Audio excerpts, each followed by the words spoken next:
નમસ્કાર, benefit news સાથે હું છું જૈની। મહાશિવરાત્રીને આડે હવે થોડાક જ દિવસો બાકી રહ્યા છે।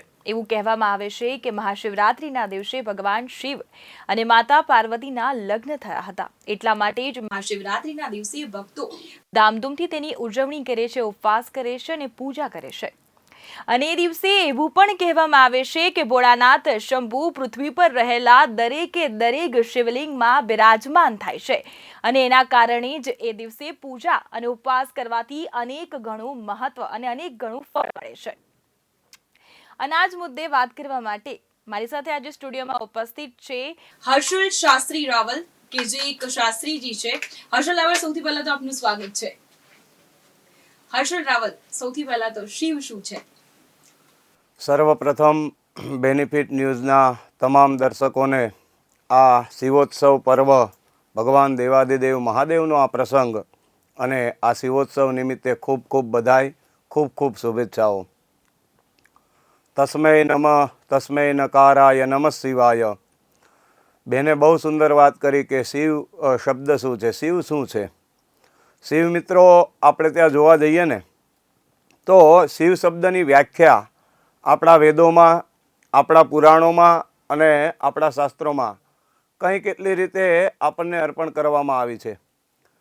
જ્યાં આપણી શ્રદ્ધા અને આપણો વિશ્વાસ પરિપૂર્ણ થાય છે ને, અને ત્યાંથી જે પરમ શક્તિની અથવા તો મારા ને તમારી અંદર ચેતનાની શરૂઆત થાય છે ને, એને જ આપણે ત્યાં શિવ તરીકે ઓળખવામાં આવે છે। કારણ કે આપણા રુદ્રની અંદર પણ પ્રથમ જ અધ્યાયમાં બતાવવામાં આવ્યું, જજાગ્રતો દૂરમુદૈતિ દૈવં તદુ સુપ્તસ્ય તથૈવૈતિ દૂરંગમન જ્યોતિકાન જ્યોતિરેકન તન્મે મનઃ શિવ સંકલ્પમસ્તુ। આ મારું મન છે ને શિવમય બને, અને આ જીવ અને શિવ એક જ બતાવવામાં આવેલો છે। જ્યાં સુધી આપણા શરીરની અંદર પ્રાણ તત્વ છે ને, એ મિત્રો શિવ બતાવવામાં આવેલો છે। અને એ શરીરમાંથી જ્યારે પ્રાણ ચાલ્યા જાય છે ને, ત્યારે આપણે એને શવ તરીકે ઓળખીએ છીએ। એટલે મારા ને તમારા માટે એક પરમ તત્વ જો કોઈ માનવામાં આવતું હોય, પરમ આસ્થાનું કેન્દ્ર જો કોઈ માનવામાં આવતું હોય, અને આપણે ત્યાં એવું કહેવાય છે કે સર્વોપરી બધાથી પણ ઉપર એક પરમ તત્વ જે બતાવવામાં આવેલું છે, એને આપણે ત્યાં શિવ શબ્દ તરીકે ઓળખવામાં આવે છે।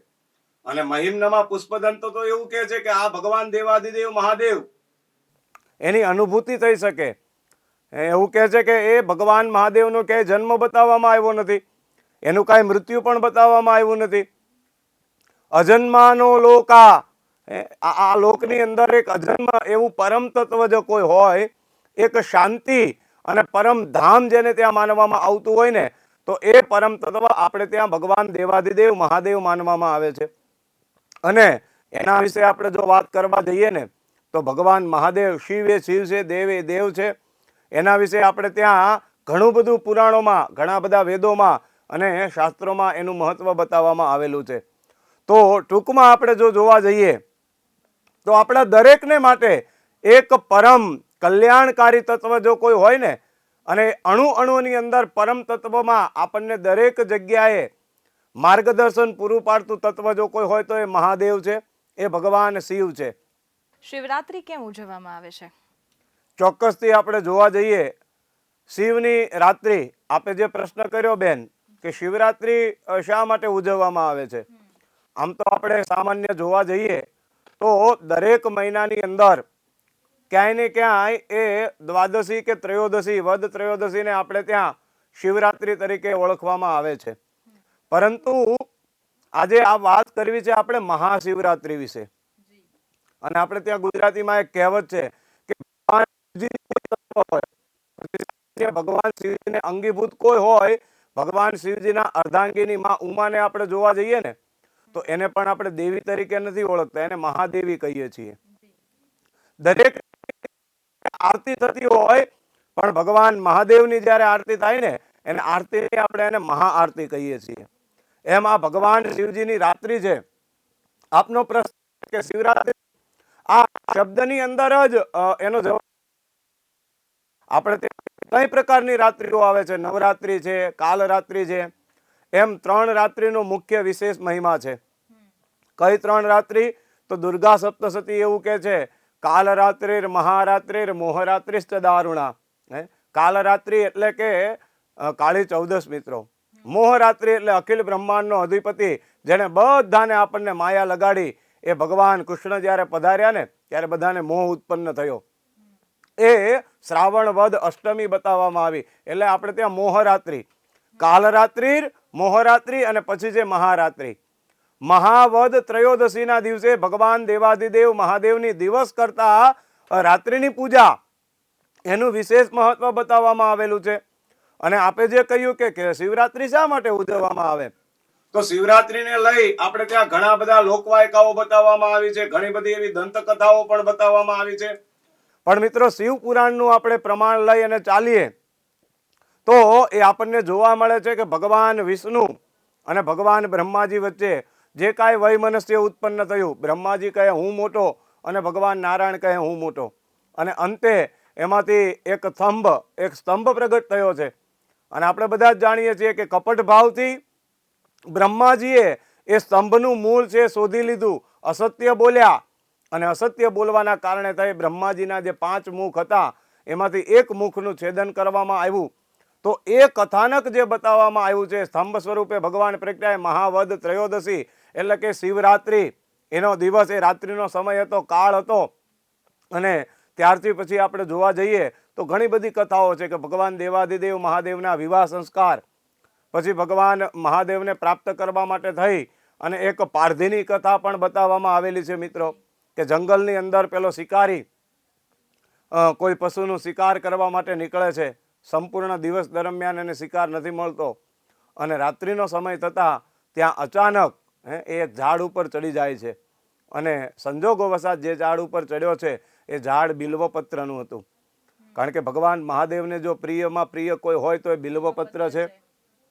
ત્રિદલમ ત્રિગુણાકારમ ત્રિનેત્રં ચ ત્રયાયુધમ ત્રિજન્મ પાપ સંહારમ એક બિલ્વમ શિવાર્પણમ. ભગવાન શિવજીને મિત્રો એક બિલ્વ પણ એક બિલીપત્ર આપણે શુદ્ધ ભાવ પ્રભુ સ્થાપ્યો ભાવમ જાનાતિ જાનતમ, એવું કહેવાય કે શ્રદ્ધા અને વિશ્વાસથી ભાવ રાખીને એક બિલ્વપત્ર જો અર્પણ કરીએ તો પણ ત્રિજન્મ પાપ સંહારમ. આ મહાદેવ કેવો છે, 3 જન્મોના પાપનો સંહાર ખાલી એક બિલીપત્રથી આપણા એ સંહાર કરે છે. તો આ પારધી તો અચાનક અજાણતા એ બિલ્વપત્રના ઝાડ ઉપર ચડ્યો છે અને સંપૂર્ણ રાત્રિ દરમિયાન એનાથી એ પેલા બિલીપત્રના જે પાન છે એ ધીરે ધીરે તૂટે અને નીચે પડે છે. અને એવું કહેવાય છે કે એ બિલીપત્રના ઝાડ બિલ્વ વૃક્ષની નીચે ભગવાન મહાદેવનું શિવલિંગ હતું. અને અનાયાસે રાત્રિ દરમિયાન એક તો પેલો આખો દિવસનો ભૂખ્યો હતો એટલે એક ઉપવાસ પણ એનાથી થયો, અને ઉપવાસની સાથે સાથે રાત્રિ દરમિયાન એને જાણ નથી પારધીને, છતાં પણ અનાયાસે એનાથી ભગવાન મહાદેવની ભક્તિ થઈ અને એ પેલા બિલ્વપત્ર દ્વારા એને બિલ્વાર્ચન ભગવાન મહાદેવનું કર્યું અને એને પ્રસન્ન થયા. અને એ દિવસ પણ એ બતાવવામાં આવેલો છે, એ મહાવદ ત્રયોદશી એટલે કે આ શિવરાત્રિનો દિવસ હતો. એટલે જો અનાયાસે પણ ભગવાન મહાદેવની પૂજા કે અર્ચના થાય અને ભગવાન મહાદેવ આપણને ફળ અર્પણ કરતો હોય, આપણને આશીર્વાદ અર્પણ કરતા હોય, તો આપણે તો જાણી જોઈને ભગવાનની પૂજા અર્ચના કરવાની છે. તો આટલું બધું વિશેષ મહત્વ આ શિવરાત્રિનું આપણા પુરાણોમાં અને વિશેષતઃ શિવ પુરાણના અંતર્ગત આપણે એ બતાવવામાં એ આવેલું છે. આ તો થઈ વાત મહાશિવરાત્રિના મહત્વની. આગળ વાત આવે છે કે મહાશિવરાત્રિના દિવસે 8 પ્રહરની પૂજા કરવામાં આવે છે. એનું શું મહત્વ છે ને એ પૂજા કેવી રીતે કરવામાં આવે છે? ચોક્કસથી બેન જોવા જઈએ તો આમ તો ભગવાન શિવજીની પૂજા, શાસ્ત્ર તો એવું કે છે કે એક જ આપણે ત્યાં દેવ છે, એકો દેવ કેશવો વા શિવો વા. એને તમે ખાલી એક લોટો જલ અર્પણ કરી એને નમઃ શિવાય બોલી એને તમે જલ અર્પણ કરો ને તો પણ ભગવાન દેવાધિદેવ મહાદેવે પ્રસન્ન થાય છે.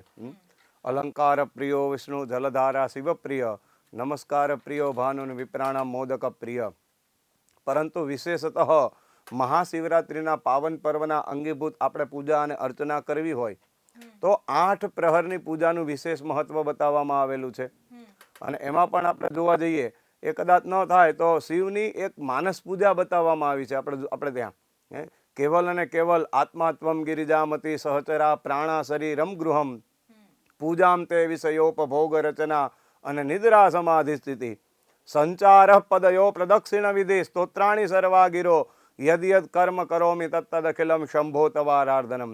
હે શંભો, હે ભગવાન મહાદેવ, હે શિવ, હું જે કાંઈ યદિયત કર્મ કરોમી જે કાંઈ કાર્ય કરું છું ને એ બધું તવારાધનમ. ભગવાન હે મહાદેવ, આ તારું આરાધન છે. અને આ પર્વનું આપણે ત્યાં અમુક અમુક એવો કાળ બતાવવામાં આવ્યો છે, અમુક અમુક એવો સમય બતાવવામાં આવેલો છે કે એ સમય દરમિયાન કરેલું કોઈ પુણ્ય કાર્ય હોય, કોઈ ધાર્મિક કાર્ય હોય, કોઈ દાન આદિ કાર્ય હોય, કોઈ યજ્ઞાદિક કાર્ય હોય, તો એનું ફળ છે, એનું જે પુણ્ય છે એ આપણને વિશેષ તરફ પ્રાપ્ત થતું હોય છે. અને દેવાધિદેવ મહાદેવની પૂજા દ્વારા મિત્રો બીજું કાંઈ મળે કે ન મળે ખબર નથી, પણ આપણા શાસ્ત્રોમાં અને વિશેષતઃ સામવેદની અંદર પ્રમાણ બતાવવામાં આવ્યું છે કે ભગવાન મહાદેવની પૂજા કરો ને ત્યારે અનાયાસે આપણું કલ્યાણ થતું હોય છે. પણ એ કલ્યાણ ક્યારે અને કેવી રીતે થાય છે મને તમને ખ્યાલ હોતો નથી. અત્યારે વિશેષતઃ જોવા જઈએ તો આ શિવરાત્રિના પાવન પર્વના અંગીભૂત પ્રયાગરાજની અંદર પણ કુંભ મહાપર્વ ચાલી રહ્યું છે. તો એનું સ્નાનનું પણ એક મહત્વ બતાવવામાં આવેલું છે. આપણા ત્યાં સ્કંદ પુરાણમાં આ કુંભની અંદર એક ડૂબકી લગાવવા માટે હજારો નહીં કરોડો શ્રદ્ધાળુઓ ત્યારે આસ્થાની ડૂબકી લગાવે છે. તો એનું પણ કાંઈક પ્રમાણ છે, અને આપણે ત્યાં એ વેદો અને આપણા પુરાણો આ બંને એનું પ્રમાણ આપે છે. વિશેષ સ્કંદ પુરાણ પ્રમાણ આપે છે મિત્રો કુંભમાં આટલું બધું સ્નાનનું મહત્વ શા માટે.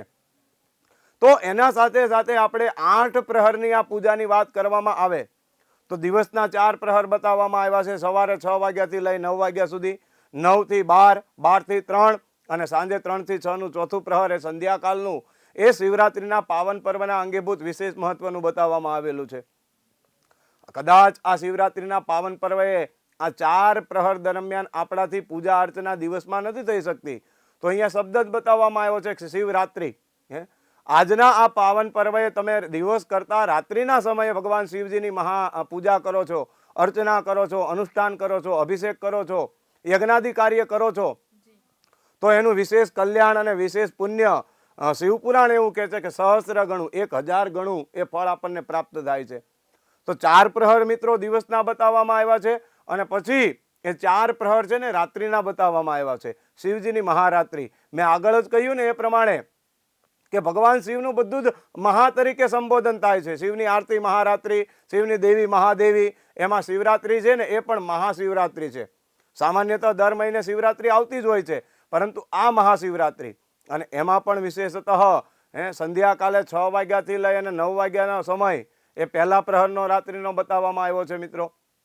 9 થી 12નો સમય એ બીજા પ્રહરનો બતાવવામાં આવ્યો છે, અને મધ્યરાત્રિએ ભગવાન મહાદેવને ભસ્મનું લેપન કરી ત્ર્યાયુખં જમદગ્ને હે કશ્યપસ્ય ત્ર્યાયુખમ, અને એ 12 થી 3ના સમયની અંદર નિશિત કાલે તુરિયમ જપ્તવા વાક્સિદ્ધિર ભવતી.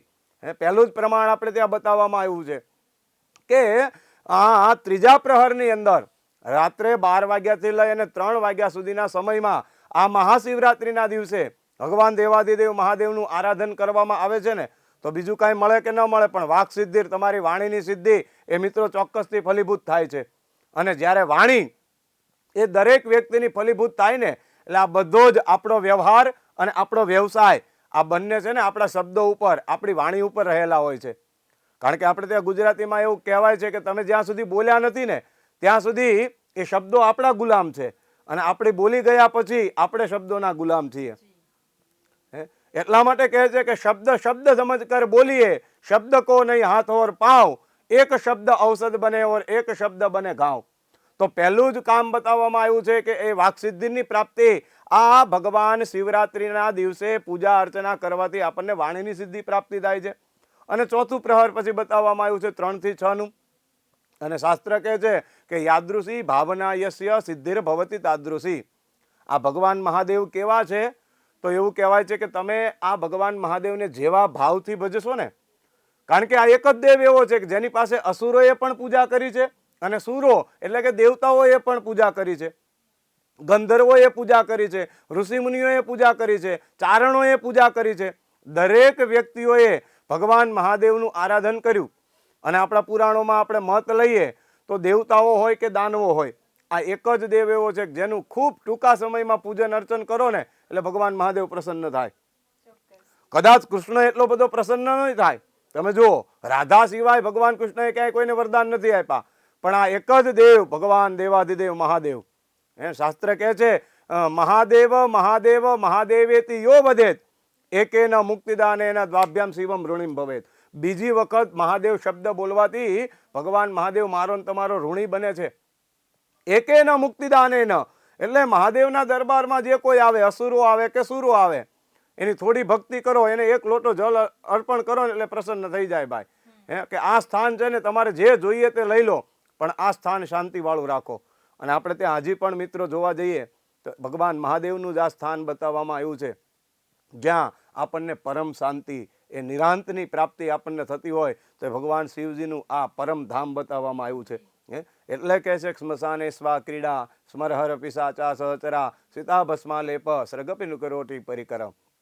તો વિશેષ પર્વ આ મહાશિવરાત્રિનું જ્યારે આપણને પ્રાપ્ત થયું છે, ત્યારે આપ પણ મિત્રો આ ભગવાન મહાદેવની કૃપાને પ્રાપ્ત કરવા માટે, એમના આશીર્વાદને પ્રાપ્ત કરવા માટે શક્ય હોય તો 8 પ્રહરની પૂજા કરો.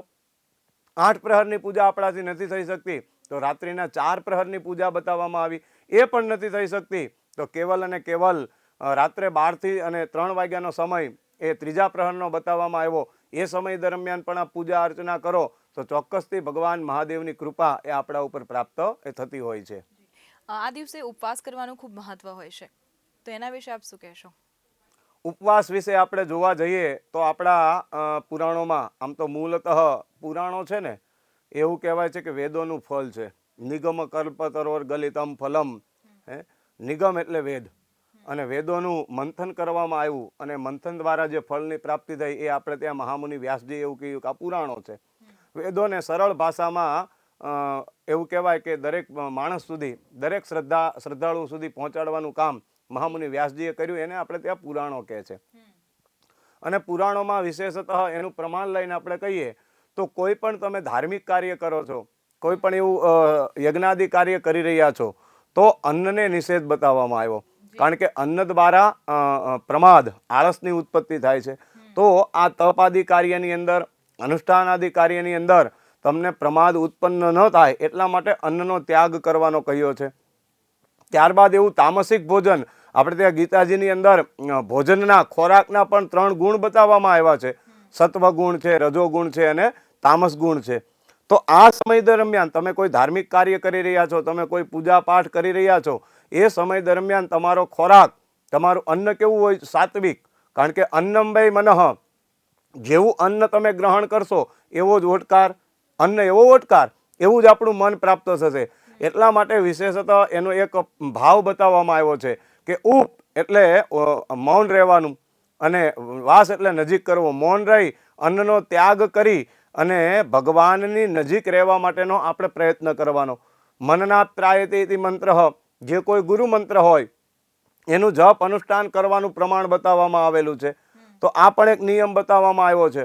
અને એનાથી વૈદિક નિયમની સાથે સાથે વૈજ્ઞાનિક નિયમ આપણે જોવા જઈએ તો વિજ્ઞાન એવું કહે છે મિત્રો, આજનું સાયન્સ એવું કહે છે કે માનવ શરીર છે ને એ પણ એક પ્રકારનું મશીન છે.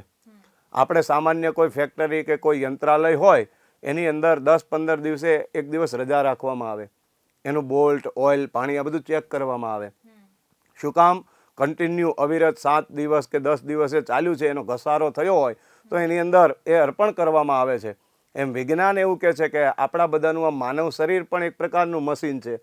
પૃથ્વી, જળ, વાયુ, તેજ અને આકાશ. પૃથ્વી તેજો વાયવ્ય આકાશ, આ પંચતત્વનું બનેલું આ શરીર, એને પણ આમ તો આપણે ત્યાં એવું કીધું કે દર એકાદશીએ ઉપવાસ રાખવો જોઈએ. એટલે કે 15 દિવસે એક વખત એકાદશી આવે, મહિનામાં 2 વખત. પક્ષીઓ છે ને મિત્રો, એ બીમાર પડે ને એટલે ચારો ચરવાનું છે ને એ બંધ કરી દે. એનો કોઈ ડૉક્ટર નથી, તમે જોવા જાઓ, એને ખબર પડે કે આજે બીમાર થયા છીએ તો તે દિવસનો ચણવાનું એ બંધ કરી દે. પણ આપણે ત્યાં એકાદશીએ પણ ઉપવાસ કરવાનું કહ્યું છે. કારણ કે ઉપવાસ કરો એટલે આ શરીરની અંદર પણ આરામ મળે. પરંતુ આપણે ત્યાં જોવા જઈએ ને તો એવું કહેવાય કે એકાદશીના દિવસે આપણે એને વધારે ફરાળ જમતા હોઈએ છીએ, ફરાળ કરતા હોઈએ છીએ. તો આ પણ એક ભાગ અને એક ભાવ બતાવવામાં આવ્યો છે કે જ્યારે પણ આપ કોઈ અનુષ્ઠાન આદિ કાર્ય કરી રહ્યા છો, આપ કોઈ ધાર્મિક કાર્ય કરી રહ્યા છો તો શક્ય હોય ને તો ઉપવાસ રાખવો, અન્ન ગ્રહણ ન કરવું કે જેના કારણે થઈ આપણને એની અંદર બાધા કે ખલેલ પહોંચે. અને અત્યારના સમય પ્રમાણે આપણે જોવા જઈએ તો ઘણા બધા એવા રોગો પ્રવિષ્ટ થયા છે. બીપી હોય, ડાયાબિટીસ હોય, અન્ય કોઈ એવા રોગો હોય.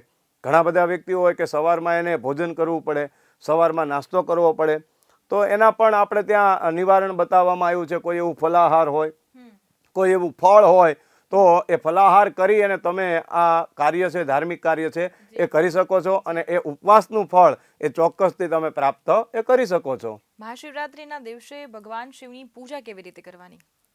આ પ્રશ્ન જોવા જઈએ બેન કે ભગવાન શિવની પૂજા કેવી રીતે કરવી, એ તો ભગવાન મહાદેવનું તત્વ મેં આગળ જ બતાવવામાં આવ્યું કે આ એક જ દેવ એવો છે કે જેના પૂજનની અંદર, જેના અર્ચનની અંદર કોઈ નિયમ નથી. આ ભગવાન મહાદેવ એક જ દેવ એવો છે કે જેના દરબારમાં ક્યાંય દરવાજો જ નથી. તમે એને ત્યાં ગમે ત્યારે જઈ શકો, ગમે તે રીતને તમે એને પૂજા અર્ચના કરી શકો. માનસ પૂજામાં મેં કહ્યું ને કે આપણે કદાચ ચાલીએ છીએ ને તો એ ભગવાન શિવજીની પ્રદક્ષિણા બતાવવામાં આવી. આત્માત્મા ભગવાન શિવ, મારી અંદર રહેલો આત્મા છે ને, આપણે પહેલો જ પ્રશ્ન હતો કે શિવ એટલે શું? તો મારા ને તમારા શરીરની અંદર રહેલું જે પરમ તત્વ છે, આ આત્મા છે ને, એ જ મિત્રો શિવ છે. અને એ જ્યારે નીકળી જાય ત્યારે શિવમાંથી રસોઈ કાઢો એટલે સૌ બની જાય છે. તો એ ભગવાન મહાદેવની પૂજા, પરંતુ આ જ્યારે પાવન અવસર મળ્યો છે અને અમુક અમુક એવા ચોક્કસ વ્રત હોય, ચોક્કસ એવા દિવસો હોય, ત્યારે નિયમપૂર્વક, ઉપચારપૂર્વક જો આચરણ કરવામાં આવે તો ચોક્કસથી એની પૂજા, એનું ફળ છે આપણને પ્રાપ્ત થતું હોય છે. ત્યારે ભગવાન શિવજીની પૂજા વિશેષતઃ પાવન અવસરે આ શિવરાત્રિના અંગીભૂત 16 ઉપચાર એટલે કે 16 ઉપચાર દ્વારા વિશેષતઃ ભગવાનની પૂજા અર્ચના કરવી જોઈએ. ભગવાન શિવલિંગ હોય અથવા તો ભગવાન શિવજીની મૂર્તિ હોય તો એના ઉપર પુષ્પ અર્પણ કરી એનું ધ્યાન, આવાહન, આસન, પાદ્ય, ત્યારબાદ ભગવાનને પંચામૃતથી સ્નાન કરાવો, ભગવાનને સરસ મજાનો અભિષેક કરો. આ પાવન અવસરે બ્રાહ્મણોને, પંડિતોને બોલાવી અને રુદ્રાભિષેક કરી શકો છો. અલગ અલગ દ્રવ્ય દ્વારા ભગવાન મહાદેવ ઉપર અભિષેક આદિ દ્રવ્ય દ્વારા અથવા તો યજ્ઞાદિ દ્રવ્ય દ્વારા પણ ભગવાન મહાદેવને પ્રસન્ન કરી શકાય છે. ત્યારબાદ ભગવાનને વસ્ત્ર છે, જનોય છે, આ બધું અર્પણ કરી અને ભગવાનને પ્રિય એવી ભસ્મ અર્પણ કરવાની છે. કારણ કે ત્ર્યાયુખન જમદગ્ને હે કશ્યપસ્ય ત્ર્યાયુખમ જદ્દેવેકુ ત્ર્યાયુખમ તન્નોસ્તુ ત્ર્યાયુખમ શ્રદ્ધામ મેધામ યશ પ્રજ્ઞામ વિદ્યામ બુદ્ધિમ શ્રિયમ બલમ તેજમ આયુષ્યમ આરોગ્યમ દેહિમે હવ્યવાહન. આટલી 12 વસ્તુઓ ભગવાન મહાદેવને ભસ્મ અર્પણ કરવાથી પ્રાપ્ત થાય છે. આજનું વિજ્ઞાન, વિજ્ઞાનના બાપને પણ મિત્રો સ્વીકારવું પડે છે કે ભસ્મ છે ને વૈરાગ્યનું પ્રતીક છે. આપણે ત્યાં અત્યારે જોવા જઈએ, અલગ અલગ પ્રકારના મેકઅપો આપણે કરવા જઈએ છીએ, પણ ભગવાન મહાદેવે આદિકાળથી આપણને આ પહેલો જ મેકઅપ આપ્યો. ભગવાન શિવની ભસ્મ છે ને એ આપણા માટે મેકઅપ સમાન છે. આપણને શરમ આવે છે, આજે સાઉથ બાજુ આપણે જઈએ તો એ લોકો ત્રિપુંડ કરી અને નીકળે છે. તો એ ભગવાનની પૂજાનું મહત્વનું અંગ અને મહત્વનું પાસું હોય ને તો એ ભસ્મ પણ બતાવવામાં આવી. પછી ભગવાનને પુષ્પમાળા અને ધૂપ દીપ અને નૈવેદ્ય ભગવાનને વિશેષતઃ આ શિવરાત્રિના પાવન પર્વના અંગીભૂત જોવામાં આવે ને તો દૂધની બનાવટ, આપણે ત્યાં અત્યારે જોવા જઈએ તો શિવરાત્રિએ દરેક દેવાલયોની અંદર ભાંગ અર્પણ કરવામાં આવે છે. એ પણ એક વૈરાગ્યનું પ્રતીક છે. ધતુરો છે, ભાંગ છે, આ બધી જંગલી વનસ્પતિઓ આપણે ત્યાં બતાવવામાં આવેલી છે. અને જે ભગવાનને ક્રોધ આવ્યો અથવા તો ભગવાનની અંદર જે ગરમી ચડી છે એ ગરમીને શાંત કરવા માટે, એ ક્રોધને શાંત કરવા માટે ભસ્મનું પાન વિજયા એટલે કે ભાંગનું પાન કરાવવામાં આવ્યું હતું. પરંતુ અત્યારે એનો અર્થ અનર્થ કરી નાખ્યો છે. એટલે આજના પાવન પર્વે ભગવાનને ભાંગનું નૈવેદ્ય પણ વિશેષતઃ અર્પણ કરવું જોઈએ. અને ત્યારબાદ ભગવાન મહાદેવની બધાએ ભેગા મળી અને ખૂબ જ આનંદ અને ઉલ્લાસથી ભગવાનની નિરાજન એટલે કે આરતી ઉતારવી જોઈએ. નંદી વાહન, ખગ વાહન, શિવ ચક્ર ત્રિશુલધારી, એ ભાવથી ભગવાનની આરતી ઉતારી અને અંતે ભગવાનની મંત્ર પુષ્પાંજલિ કરી આ પ્રમાણે પણ આપ આ મહાશિવરાત્રિના પર્વએ ભગવાન મહાદેવની અથવા તો શિવલિંગની કે શિવ મૂર્તિની એ પૂજા અને અર્ચના કરી શકો છો. તમે આગળ રુદ્રાભિષેકની વાત કરી. રુદ્રાભિષેક શું છે ને ભગવાનનો રુદ્રાભિષેક કેવી રીતે કરવો જોઈએ? ચોક્કસથી જોવા જઈએ, અહીંયા 2 શબ્દો બતાવવામાં આવ્યા છે, રુદ્ર અને અભિષેક. આમ તો જોવા જઈએ તો ભગવાન શિવજીના કંઈ કેટલાય નામ બતાવવામાં આવ્યા છે. ભવત સર્વો રુદ્ર પશુપતિ રથો ગ્રહ સહમહમ તથા ભીમે સાના વિતિયદ વિધાનાષ્ટકમિદમ. તો એમાંથી ભગવાન શિવજીનું એક પરમ તત્વ આપણા મારા ને તમારા દુઃખોનું દ્રાવણ કરે છે ને એનું નામ છે રુદ્ર. મિત્રો, શિવ શબ્દની વ્યાખ્યા પણ અલગ બતાવવામાં આવી છે, શંકર શબ્દની વ્યાખ્યા પણ અલગ બતાવવામાં આવી છે. એમ અહીંયા અભિષેકનો ભાવ એ રુદ્રને છે. આપણે ત્યાં જોવા જઈએ તો રુદ્રાભિષેક એવું કહેવામાં આવે. તો રુદ્ર શબ્દની વ્યાખ્યા જોવામાં આવે તો દુઃખમ દ્રાવયતિ ઇતિ રુદ્રઃ, મારા ને તમારા દુઃખોનું જે દ્રાવણ કરે છે ને એનું નામ છે રુદ્ર. અને વેદની અંદર શુક્લ યજુર્વેદના 5મા અધ્યાયની અંદર બતાવવામાં આવ્યું છે કે અલગ અલગ દ્રવ્યો દ્વારા ભગવાન મહાદેવના શિવલિંગ ઉપર તમે અલગ અલગ દ્રવ્ય દ્વારા અભિષેક કરો છો ને તો અલગ અલગ કામનાઓ એ પરિપૂર્ણ થાય છે. સર્વપ્રથમ દૂધથી અભિષેક બતાવવામાં આવ્યો છે. આયુષ્ય અને આરોગ્યની કામના કરવી હોય, આપણે ત્યાં આરોગ્ય આપવા વાળો દેવ ભગવાન મહાદેવ છે. કશું કંઈ આપણને કોઈ મંત્ર ન ફાવે, કોઈ શ્લોક ન ફાવે તો કેવલ અને કેવલ પંચાક્ષર મંત્ર છે, ઓમ નમઃ શિવાય, ઓમ નમઃ શિવાય બોલતા બોલતા ભગવાન શિવ ઉપર તમે દૂધ અર્પણ કરો છો ને તો ચોક્કસથી આરોગ્ય અને આયુષ્યની કામના એ ભગવાન મહાદેવ આપણી પરિપૂર્ણ કરે છે. અને એટલું જ નહીં, કદાચ કોઈ એવા રોગિષ્ટ હોય અને મરણ પથારીએ પડ્યા હોય, રોગોએથી આપણું આ શરીર છે અલગ પ્રકારના રોગોએથી ઘેરી લીધું હોય અને સ્વજનો ભગવાન મહાદેવને યાચના કરતા હોય કે હવે આ જીવ છે એ છોડી દે અને એ શિવને મળે, તો એના માટે પણ મુક્તિ માટે પણ ભગવાન મહાદેવ છે. દર્ભવાળા જલથી ભગવાનને તમે અભિષેક કરો, દર્ભયુક્ત જલ દ્વારા, અને એ જલ એ કોઈ રોગિષ્ટને એ વ્યક્તિને જલપાન કરાવવામાં આવે ને તો એને શીઘ્ર ગતિ, એ શીઘ્ર મુક્તિ. ઘણી વખતે એવું બનતું હોય છે મિત્રો, ઘણા બધા સમયથી ઘરની અંદર રોગ પ્રવેશ કર્યો હોય શરીરમાં અને પછી આપણે પ્રાર્થના કરીએ કે હવે આ રોગોથી ઘેરાયેલું છે, એના કરતાં હવે ભગવાન આને લઈ લે તો સારું, તો એ મુક્તિની પ્રાર્થના પણ ભગવાન મહાદેવ આપે છે. એટલા માટે એને કહેવામાં આવ્યું છે ને કે મુક્તિ આપવા વાળો દેવ જો કોઈ હોય ને તો એ ભગવાન મહાદેવ છે. સાથે સાથે આપણો વ્યવહાર અને આપણો વ્યવસાય આ બંને ઉત્તરોત્તર પ્રગતિ અને ઉન્નતિ કરવી છે તો ભગવાનને સુગંધિત દ્રવ્યો દ્વારા, અત્તર છે, હળદર છે, કેસર છે, આવા સુગંધિત દ્રવ્યો દ્વારા તમે ભગવાન ઉપર અભિષેક કરો ને તો ચોક્કસથી આપણો વ્યવહાર અને આપણો વ્યવસાય એની અંદર ઉત્તરોત્તર પ્રગતિ અને ઉન્નતિની પ્રાપ્તિ થાય છે. સાથે ઘણા બધા વ્યક્તિ એવા હોય કે સમાજમાં મારી નામના થાય, સમાજમાં મારી કામના થાય, તો ભગવાનને ઘીનો એક ભાવ બતાવવામાં આવ્યો છે. દૂધની અંદર જ મિત્રો ઘી રહેલું છે પરંતુ એ દેખાતું નથી. એ દૂધની અંદર વલોવણ નાખી, મેલવણ નાખી અને એને સ્થિરતા પ્રાપ્ત કરવામાં આવે. જે વ્યક્તિના જીવનની અંદર સ્થિરતા આવે ને એટલે સ્વાભાવિક છે, એટલે ઉત્તરોત્તર અને પ્રગતિ, ઉન્નતિ અને કામના નામના થવાની છે. પણ આપણે સ્થિરતા પ્રાપ્ત કરી શકતા નથી મિત્રો. આ સ્થિરતા પ્રાપ્ત કરવાનો અવસર આપણને મળ્યો છે. એક રાત્રિ સુધી એને સ્થિર કરવામાં આવે ને પછી એમાંથી દહીં બને છે. અને એ દહીંને ગરમ તાવડાની અંદર એમના મિત્રો નામના કે કામના મળતી નથી. શાસ્ત્ર તો કહે છે 4 વખત પરીક્ષા કરવામાં આવે, જેમ સુવર્ણની. જ્ઞાનેન શીલેન ગુણેન કર્મણા, જ્ઞાનથી, શીલથી, ગુણથી અને કર્મથી. યથા ચતુર્ભી કનકમ પરીક્ષતે, સોનાની પણ 4 રીતના પરીક્ષા કરવામાં આવે ને, તાપેન તાડેન ગુણેન કર્મણા.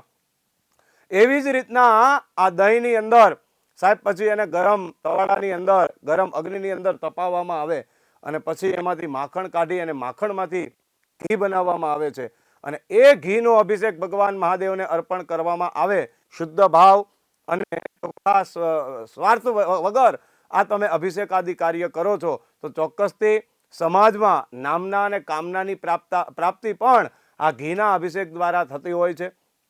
તો અલગ અલગ દ્રવ્યોનું વિશેષ મહત્વ આ શિવરાત્રિ પર્વના અંગીભૂત આપણે ત્યાં બતાવવામાં આવેલું છે કે જેવી કામના રહેલી છે એ કામના અનુસાર તમે ભગવાન મહાદેવ ઉપર એવા દ્રવ્યથી અભિષેક કરો છો તો ચોક્કસથી યાદૃશી ભાવના યસ્ય સિદ્ધિર ભવતી તાદૃશી, એ પ્રકારે આપણને સિદ્ધિની પ્રાપ્તિ એ થતી હોય છે. આ મહાશિવરાત્રિએ વિશિષ્ટી ભદ્રા પણ રહેશે, તો વિશિષ્ટી ભદ્રા જે રહેશે એ શું છે અને એ સમયમાં કેવી રીતે ભગવાન શિવની પૂજા કરવી જોઈએ? ચોક્કસથી બેન, આપે બહુ સારી વાત કરી કે હમણાં છેલ્લા 4-5 વર્ષથી આપણે જોવા જઈએ તો વિશેષતઃ વિષ્ટિ અને ભદ્રા એ આપણે ત્યાં પૂર્ણિમાના દિવસે જ્યોતિષ છે ને એ સંપૂર્ણ ગાણિતિક બતાવવામાં આવેલું છે. અને જ્યોતિષના 5 અંગો છે જેને આપણે પંચાંગ કહીએ. તિથિવાર, યોગ, નક્ષત્ર અને કરણ, આ 5 તત્વ ભેગું થાય એટલે પંચ અંગ એટલે પંચાંગ કહેવાય છે. અને વિશેષ સંયોગ આપણને આ શિવરાત્રિએ પ્રાપ્ત થયો છે. એવું કહેવાય છે કે અંદાજિત 60 કે 65 વર્ષે પાછી આ શિવરાત્રિ આપણને પ્રાપ્ત થઈ રહી છે. ત્રિયોગ પ્રાપ્ત થયો છે મિત્રો. તો આ ત્રિયોગ પ્રાપ્ત થયો છે. મહાશિવરાત્રિ ત્રિયોગમાં આપણને શું ફળ અર્પણ કરવાની? એવું કહેવાય છે કે ભગવાન સૂર્યનારાયણ, સાથે સાથે ભગવાન શનિ મહારાજ અને સાથે સાથે ભગવાન બુધ મહારાજ, એ એક જ રાશિની અંદર એટલે કે કુંભની અંદર બિરાજમાન થયા છે. અને અત્યારે જોવા જઈએ તો કુંભ પર્વત ચાલી રહ્યું છે. આપણને ઘણા બધા આપણા એવું કહેવાય કે નાસ્તિક લોકો પ્રશ્ન કરી રહ્યા છે, સાહેબ એક ગુરુ મહારાજની અંદર એટલી પરમ શક્તિ છે, કેવલ ને કેવલ ગુરુએ પરિભ્રમણ કર્યું ને, એ પરિભ્રમણ દ્વારા લાખો નહીં કરોડો ભક્તોને આ ગુરુ મહારાજ આ 60 કે 65 વર્ષે પાછો આ શિવરાત્રીના પાવન પર્વે આપણને પ્રાપ્ત થયો છે. અને એમાં પણ વિશેષતઃ પંચાંગમાં આપણે કરણનું દર્શન કરવામાં આવે. આમ તો જોવા જઈએ તો સાથે સાથે આજના આ પાવન પર્વે શિવરાત્રીના પર્વે 2 નક્ષત્ર પણ શ્રવણ નક્ષત્રમાં વિશેષતઃ શિવરાત્રીનું પર્વ આવતું હોય, પણ આ વખતે જોવા જઈએ ને તો સવારે 11 વાગ્યાથી લઈ 11:30 સુધી આ શ્રવણ નક્ષત્ર પરિપૂર્ણ થાય છે અને ત્યારબાદ ધનિષ્ઠા નક્ષત્રનો પ્રારંભ થાય છે. અને આપે જે પ્રશ્ન કર્યો કે વિષ્ટિભદ્રા, સામાન્યતઃ પૂર્ણિમાના દિવસે વિષ્ટિભદ્રા રહેલી હોય છે. ભદ્રા આપણે ત્યાં એક પ્રકારની અસુરી બતાવવામાં આવી છે. તો એ અસુરી તત્વ દરમિયાન એ સમય દરમિયાન આપણે કોઈ શુભ કાર્ય નથી કરતા. સામાન્ય જોવા જઈએ તો રક્ષાબંધન હોય, પૂર્ણિમા એટલે કે હોળી હોય, તો એ સામાન્યતઃ પૂર્ણિમાના દિવસે ગુરુ પૂર્ણિમા હોય ત્યારે વિષ્ટિભદ્રા બતાવવામાં આવતી હોય છે. પરંતુ આ તો ભગવાન મહાદેવ છે. આને તો કોઈ ગ્રહો સાથે લેવા દેવા નથી, કોઈ મુહૂર્ત સાથે લેવા દેવા નથી કે કોઈ ચોઘડિયા સાથે લેવા દેવા નથી. અને એટલા માટે જ બેન કદાચ કીધું હશે કે ભગવાન શિવજીના દિવસ કરતાં રાતના સમયે પૂજા કરો તો એ અત્યંત વિશેષ ફળદાયી પૂજા આપણને ફળ અર્પણ એ કરતું હોય છે. તો આ મહાશિવરાત્રિના અંગીભૂત એ વિષ્ટિભદ્રા બતાવવામાં આવી છે. સવારે 11 વાગ્યાથી લઈ અને રાત્રિના 11 વાગ્યા સુધી, એટલે કે અંદાજિત 11 કે 12 કલાક સુધીનો સમય એ વિષ્ટિનો છે. પરંતુ કાલ ભી ઉસકા ક્યાં કરે જો ભક્ત હો મહાકાલ કા. આપણે આ મહાકાલને ભજવાનું છે સાહેબ. એમાં ચોઘડિયા કે આ વિષ્ટિ પણ એ જ્યોતિષના અનુસાર આપણે જોવા જઈએ તો વિષ્ટિ પણ છે, પરંતુ ભગવાન મહાદેવ એમાંથી પણ આપણને મુક્તિ આપી અને શુભ ફળની પ્રાપ્તિ એ કરાવે. જી, આ દિવસે દાન કરવાનું મહિમા પણ ખૂબ જ મહત્વનું હોય છે. તો શું દાન કરવું જોઈએ એ દિવસે જેથી ભગવાન ભોળાનાથ દરેકને સારું ફળ આપે? બહુ શ્રેષ્ઠ વાત કરી. આપણે ત્યાં આમ તો જોવા જઈએ ને તો બેન આ શબ્દ મહાશિવરાત્રિ એ આપણે ત્યાં વ્રત કહેવાય છે. 3 શબ્દ બતાવવામાં આવ્યા છે, વ્રત, ઉત્સવ અને તહેવાર. આ ત્રણેય શબ્દની વ્યાખ્યા અલગ છે. વ્રત કોને કહેવાય, તહેવાર કોને કહેવાય અને ઉત્સવ કોને કહેવાય. આપણા ઘરની અંદર લગ્નનો માહોલ હોય ને એને ઉત્સવ કહેવાય, જેની અંદર આનંદ હોય, કિલ્લોલ હોય, કોઈ નિયમ ન હોય, કોઈ બાંધછોડ ન હોય. આપણે જોઈએ છીએ લગ્નમાં કોઈ બધા નાચતા હોય, ગાતા હોય, ભોજન કરતા હોય, દરેક પ્રકારનો આનંદ હોય, એને ઉત્સવ કહેવામાં આવે. પરંતુ અહીંયા વ્રત શબ્દ બતાવવામાં આવ્યું છે. તો વ્રત શબ્દની વ્યાખ્યા એક બતાવવામાં આવી છે કે નિયમપૂર્વકનું આચરણ, એને ત્યાં વ્રત કહેવાય. આપણે ઘણી વખત કહીએ કે આજે અમારે એકાદશીનું વ્રત છે, તો એમાં શું કરવામાં, ઉપવાસ કરવામાં આવે, ઠાકોરજીના મંત્રનો જપ કરવામાં આવે, અમુક સમય દરમિયાન વહેલા ઉઠવામાં આવે, વહેલા શયન કરવામાં આવે. તો એ બધું વ્રત છે, નિયમો. અહીંયા આ મહાશિવરાત્રિનું પણ એ વ્રત બતાવવામાં આવ્યું છે.